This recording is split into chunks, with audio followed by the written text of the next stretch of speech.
Good morning. Welcome to the JP Report with James Pierce. I'd like to thank y'all all for tuning in today. It's January 9th.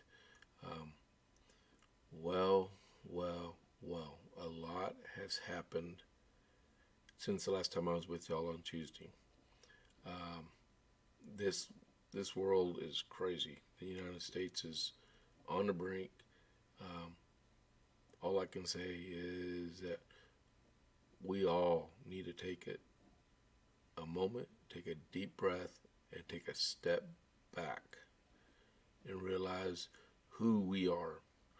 We are all Americans, not just Texans and New Yorkers and Californians and Kansans and Arkansans and Michiganders. We are Americans, okay? Not just left and right, Republican and Democrat. And until we learn that, we're always going to be at each other's at each other's throats. Um, what happened? What happened Wednesday in D.C. was crazy, and I agree. Every one of those people are broke the law inside the Capitol building and vandalizing and assaulting. They're wrong, and they'll face the consequences of their actions, and as it should be. Um, you know, I've been through a lot. In 24 years, I was spent in the Army. I've been to, as you probably saw in my introduction, I went to the first Gulf War. And I spent all that time in Saudi Arabia, so I didn't really get to see too much. My second tour, I was in the slums of Sadr City for a whole year, and we saw how corruption was. We saw how one-sided rule was. We saw how people's rights were stampeded upon. Um,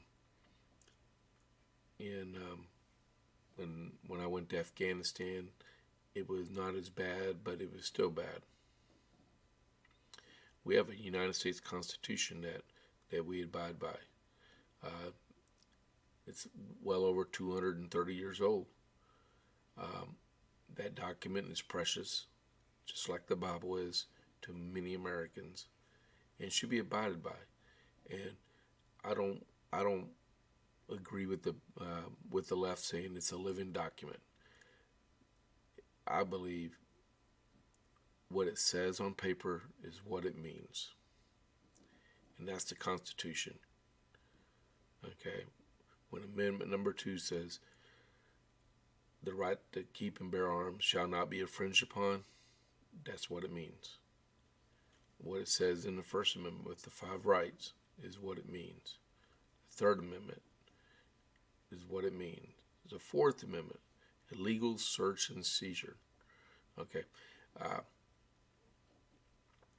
that goes to the point where we'll talk about later about Twitter and Facebook and all the whole list of social media accounts that are stamping down on the rights of other people. But people believe that since they're private companies, that they have the right to do what they want, because contrary to proper belief, it may be a hard pill for people to swallow. The Constitution wasn't to protect American from American. It's to protect Americans from the government. So what an individual business does is it can affect their bottom line. So if you don't like something, just don't participate in it. If you don't like Twitter, you know what? You can deactivate your account. Like me, I've been Twitter free forever. My daughters talked me into creating a Twitter account in 2016. I used it like twice, and I said screw this, and I deactivated it a while back. And yeah, if you don't like Facebook, deactivate your Facebook. If you don't like Twitter, deactivate your Twitter account. If you don't if you don't like mail order stuff, don't order from Amazon. It just keeps going. If you don't like those companies, don't give them your money. Okay. Um, I ventured off my point some, but what happened Wednesday was unacceptable behavior on the part of Americans. I heard the speech. I watched it on TV, and I can tell you right now, in no way did the president tell people to assault the Capitol. He said, "Go down there and voice your opinion." And I agree that they were on the way down there. There were some unscrupulous people that illegally breached into the Capitol building and assaulted police officers and destroyed some very precious artifacts and documents inside the Capitol. Um, there was that's wrong. I heard someone had mentioned it to me that one of the legislators, I don't know who it was from the House, lost some classified material, and if that's true, it was left in an office unsecured, and me and countless other veterans out there know, if you have classified information out on your desk and you're not in your office, it's destroyed or secured. And from what I heard, the person wasn't even in his office. He was in the House chambers, and and when everything started, left. I mean, what happened to securing your information? You never leave classified information open for the world to see. It's always hands-on. When you're done, you lock it up. The same thing with your computers. Everybody everybody has access to like cat cards, where they pin in with their cat card, and when they leave, they pull their cat card out. And even if you don't have access like that, you do the 3-finger salute, Control Alt Delete, and it locks your screen where nobody can get into it. That's how you safeguard FOIA and classified information. Um, some people are going to learn that person needs to be prosecuted if that in fact happened. Yesterday, or the day before, the president said, "Hey, we're going to have a peaceful transfer of power." For the ever since President Washington, we've always had peaceful transition of power, even in wartime. All the way, all the different wars we've ever had, and there's never been a revolution since our revolution, except for the Civil War. That's the way it should be. He committed to a peaceful transition of power. He said he's not going to the inauguration. So that may be said. President Adams, President John Quincy Adams, and President Johnson all didn't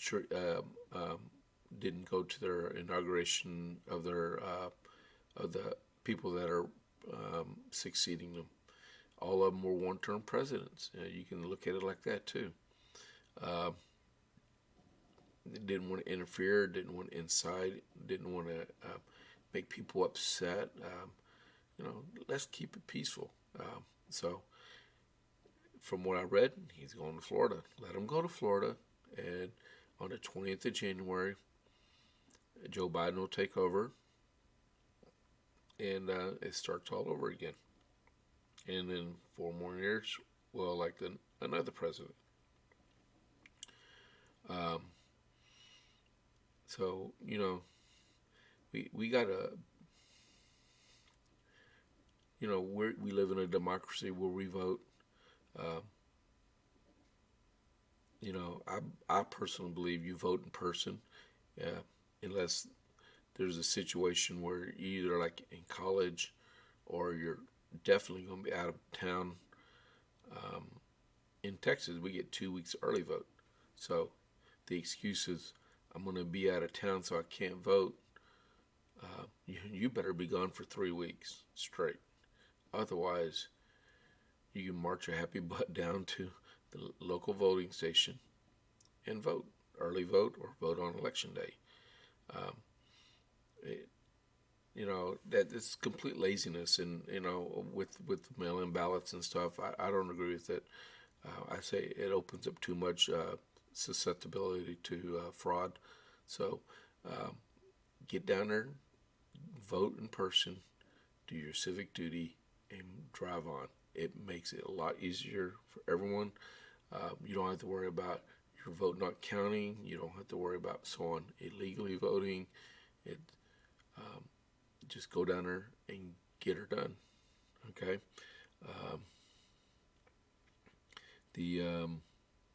And not enough people vote on a constant basis. And we had I forgot what the rate of vote was, but I think we had like a 4 or 5% turnout in our local runoff election, just in December. Really, you go from almost 50% turnout down to 5% turnout. Come on, guys, we can do better. Okay. While I don't condone mandatory voting, because it's our right to vote whether we want to or not, but 5%, when people complain about what they about their local government or state government, national government, and they say, "Well, I don't vote because it doesn't matter." You're just crazy. Stop complaining unless you're going to go vote. Okay. There's the House is going to be Democratic majority by 5 votes, and you may see 9 in the span between the two parties, but really there's no independents in the House, so it's like take one Democrat away and you automatically have one Republican. Take 2 Democrats away, you have 2 Republicans.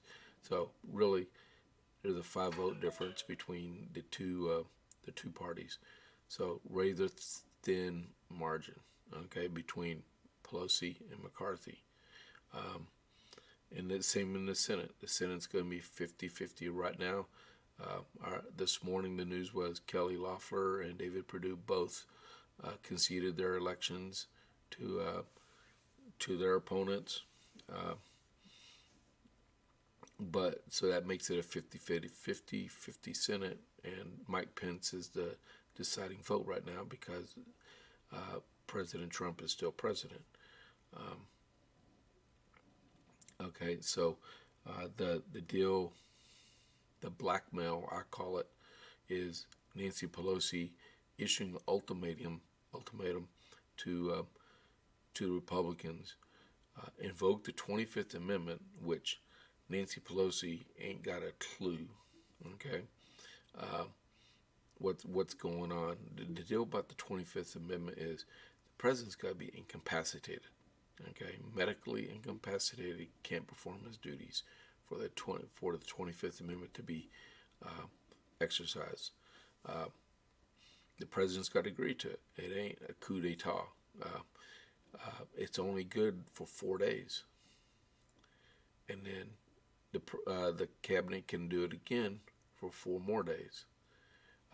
After those 8 days, if they feel that the president still needs to be under the 25th Amendment, then it goes to the Congress, and they decide if the 25th Amendment is still in effect. So you're looking at a minimum of 8 days. Okay. Now, and then impeachment. What are you going to impeach him on? What did he illegally do? He had a campaign rally. Okay. He did not tell people to go break the law. He didn't insinuate people go break the law. People broke the law on their own.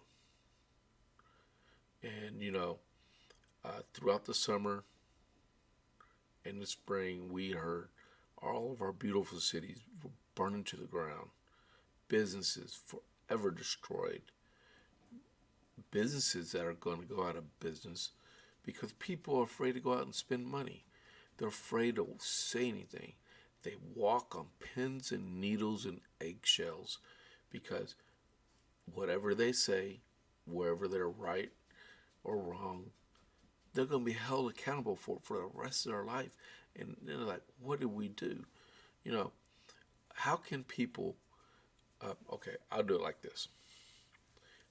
Kamala Harris, she's going to be the vice president, okay? I believe it was in Wisconsin and Minnesota, and people were arrested for being involved in the mayhem that was going on, the riots that were going on in the spring and summer. She helped raise money to bail people out of jail, and this lady is going to be the vice president of the United States. Why? Why? Okay, they, there were very hardly few people, until the president put his foot down and signed an executive order about antiquities and the federal property and stuff like that. People were just getting in and out of jail and not even looking at them. And now they want to throw the book at about 55 people that are being arrested for what they did in the Capitol. If they're going to do it to Republicans, they need to look at the congressmen and other entities out there that actually incited the riots to continue on. Let it burn it down. Really, come on. So what's good for the goose is good for the gander. So come on, get off your high horse. Let's take a deep breath and rebuild. Okay? You may hate the president. I don't. He's our president. Okay? He's not illegitimate like y'all Democrats have been saying for the last 4 years. He was elected president. And I don't get how people can say he's not my president, because he was legitimately elected. You didn't get enough people out there to vote. So I'm sorry, Hillary Clinton. You can play your nonsense. Technically, you should be in jail, because what if I did what you did? I would have been thrown away, locked up and thrown away the key a long time ago. If they go through with this impeachment junk, you're throwing a match on a fire. You're throwing a lighted match and a can of gasoline. So stop the rhetoric. There's, I believe on my post I put this morning, 11 days before inauguration. Okay, unless there's an actual crime committed, stop it. Stop it so it doesn't get out of control. We're Americans. Let's get along together. What did Rodney King say 20-something years ago? Can't we all just get along? Okay? Hey, you may not like the quote, but it's pretty popular. We said it a lot in the Army, too. Okay?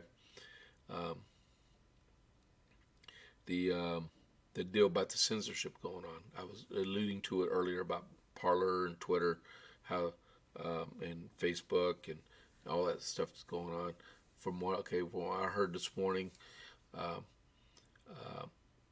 Twitter permanently banned the president. So much for freedom of speech. These companies are so big that they think they can exercise their own freedom of speech values. I'm telling you, Democrats, you need to do away with the Section 230 protections for these internet companies, because you may think you're feeding them right. They're going to turn and they're going to want better food and they're going to bite your arm off. So take it from me. They will bite your arm off. they don't care about you. They care about their dollar that they're making and the power that they can tell you what you can and can't do in Congress, in your districts, for your citizens. So if they arbitrarily just cut people off, said, well, they didn't adhere to our rules, you know what? Sooner or later, they're going to turn around, they're going to bite you good for nothing hands off. So you need to do something and get these companies back in under control.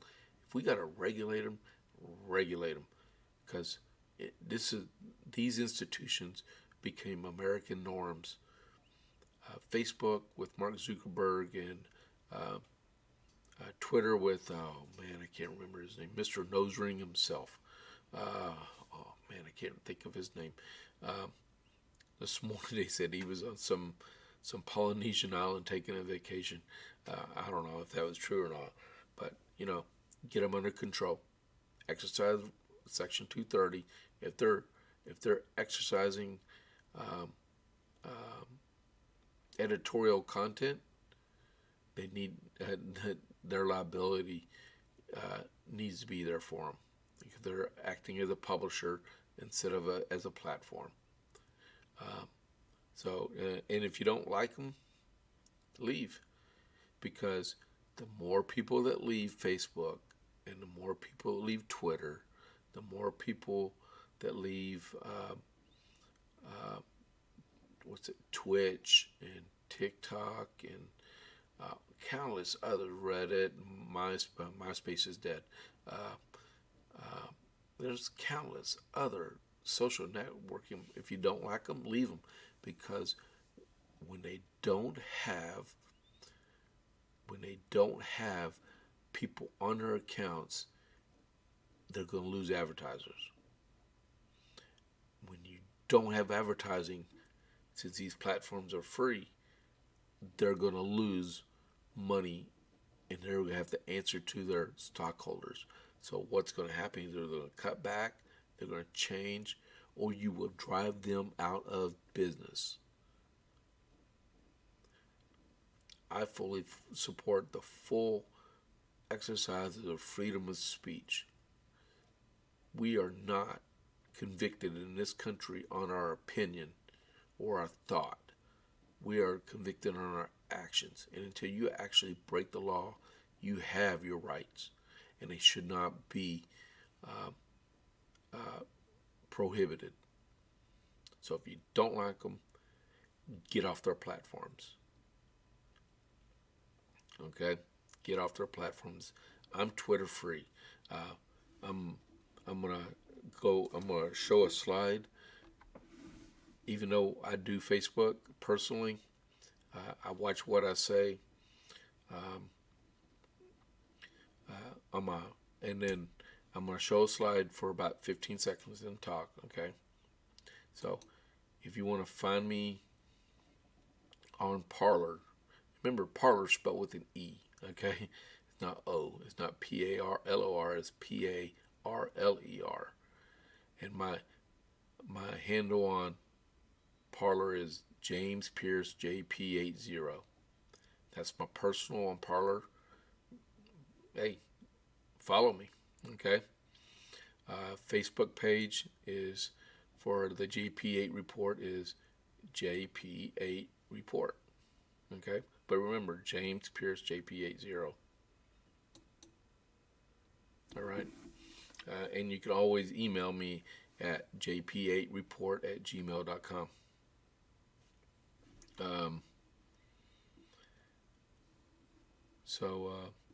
We've been talking for about 25 minutes. As you can see, I still don't have a backdrop. I got one on the way. It'll be here in a few more days. My high-tech daughters have taught me about what a green screen can do. I was a lineman in the Army, so I'm good with technology, but I don't understand it all. So I was like, one of my questions was, this is off the subject, is like, if I get a green screen, how do I use a green screen? And I use, for recording, I use OBS. And they got a video capture where you can actually, I guess, put a picture on there and project it digitally on the green screen. So I could put a picture of me in Paris, and y'all be thinking I'm broadcasting from Paris. That would be pretty cool. I've never been to Paris, but I'm not. I'll put something cool. I'm thinking about putting a backdrop of the U.S. Constitution or the Declaration of Independence. Okay, so I don't know what people got planned today. I got stuff to do. I got to go to a wedding. A buddy of mine's getting married at 12, so I got to make sure everything's ready to go. I hope everyone's great. Stay safe. Make sure you're prepared for all contingencies. Don't incite no violence. Remember, we're Americans. Okay, let's work out our differences. And if you're on the side that makes decisions, always remember who you serve. This is not a career. I'm an elected official too. Okay? I don't have a career in politics. I serve in politics. I answer to my constituents. And all these people in Congress and in the state houses, they need to learn they are not there for a career. They're there to serve. They serve us. They serve us Texans. They serve us Americans. They serve us Covites, where I live at Copper's Cove. If you think you need to be there for a career, you need to turn tails and get out. I just helped a very new state representative from here in Texas in my district, and she is on fire, and she's what needed in Austin, and she's gonna make a difference. And you know what? You ought to see her. I'll put her name out, Shelby Slauson. Okay.